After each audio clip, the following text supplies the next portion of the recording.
Mãe, ei, quero ser padre. Eita, véi.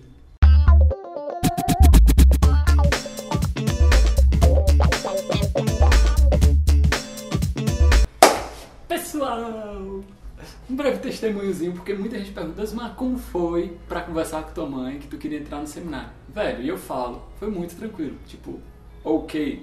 Mas, antes disso, eu queria, explicar a história como um todo, vamos dizer. Porque quando eu falei que eu queria ser padre, que eu queria entrar no seminário, foi depois de um processo muito longo. Tipo, eu tenho 26 anos, estou no meu segundo ano de seminário agora, ou seja, eu entrei com 25 anos. Mas a primeira vez que eu conversei sobre vocação with my mother foi quando eu tinha only 17 years, eu tinha só 17 aninhos. E cara, a primeira conversa não era sobre padre e tudo, foi sobre vocação, foi muito ruim. Muito ruim mesmo, porque tipo, minha mãe não entendeu muito das coisas, eu também era muito imaturo, não consegui ver algumas coisas. E eu pedi pra minha mãe para fazer uma experiência vocacional na Toca de Assis, né? E a minha mãe, não, ok, não entendo, estranho, mas vou lá conversar com o irmão. E aí ela foi conversar com o irmão, perguntou se eu moraria em Fortaleza, o irmão disse que não. Tipo assim, minha mãe não gostou nem um pouco da história, não pelo fato de que a Toca de Assis é ruim, etc, não. Mas é porque ela não queria desapegar de mim, né? E achava que eu era muito imaturo pra isso. E cara, eu fiquei com muita raiva quando eu conversei com ela sobre isso. Tanto que eu passei um ano sem nunca mais conversar sobre vocação com minha família, entendeu? Tipo assim, minha ideia, não, vou fazer 18 anos e aí eu vou sair de casa, né? E cara, hoje eu olho pra trás e vejo que de fato eu era muito imaturo. Que de fato, graças a Deus que minha mãe não permitiu que eu fizesse essa experiência, não porque a Toca de Assis seja ruim ou nada. Pelo contrário, né? Eu ainda continuei indo, continuo sendo muito amigo dos irmãos lá, mas é porque não era o tempo certo, né? E aí vai a primeira coisa, velho, quando tu for conversar sobre vocação com tua família, a coisa mais importante é escutar eles. Porque a voz dos teus pais, a voz dos teus familiares também é a voz de Deus na tua vida, entendeu? Não fica simplesmente chateado porque talvez isso mostre só uma grande falta de maturidade.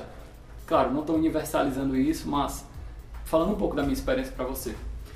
E eu vejo que Deus também falou com esse meu tempo de espera, porque se eu tivesse talvez entrado na Toca de Assis, eu não ia descobrir minha vocação ao sacerdócio, porque na época os membros da Toca de Assis não estudavam para ser padres.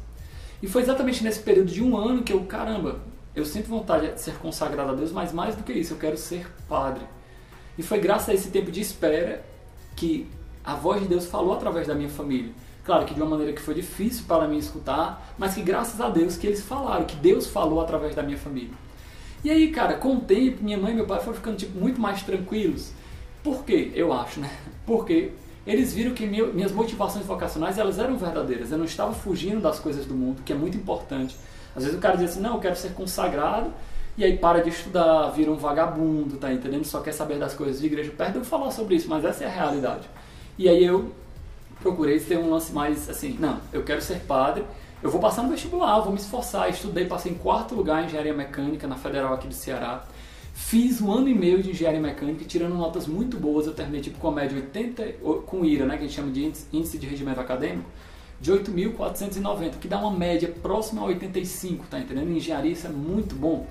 Não falando isso assim, sou muito inteligente, não. É tipo assim, o testemunho que precisa acompanhar, mesmo sabendo que eu não sabia, que eu não ia continuar na engenharia mecânica, eu precisava dar o testemunho. E quando meus pais vão sentindo, e aí eu acho que os teus pais também precisam sentir isso, se você sente chamado a uma vocação específica, ou até a casar com uma pessoa, seus pais precisam sentir de você a maturidade. E para ser maduro você não precisa falar, você tem que viver a maturidade, entendeu? O testemunho. E esse é um passo muito importante quando vai se conversar com família. O testemunho diário, às vezes o cara, por exemplo, eu quero ser freira, mas nunca ajudou em nada em casa. Que testemunho é esse, cara? Que tipo de relação é esse que você tem com seus familiares, entendeu? Então eu quero mais ou menos inverter um pouco a história. Como assim, Deusmar? Eu quero, que você procure escutar a voz de Deus que também fala através da sua família. E não simplesmente ver a família como um impedimento vocacional, como muita gente. Aqui no Brasil não, graças a Deus, mas lá em Marte. Entendeu? Lá em Marte as pessoas têm muito esse negócio. Eu quero ser vocacionado e minha família me impede. Pô, inverte um pouco essa equação, tá entendendo? Pensa um pouco diferente. Será que a voz de Deus também não fala através da sua família, da maturidade? Vou deixar essa reflexão hoje aí com você. Então, hoje quando eu cheguei pra minha mãe, hoje não, né? Há um tempo atrás, que disse, não, eu quero ser consagrado na obra Lume de Evangelização, né? Comecei a comunidade de vida. Foi muito mais tranquilo, velho, porque ele sentiu a segurança em mim.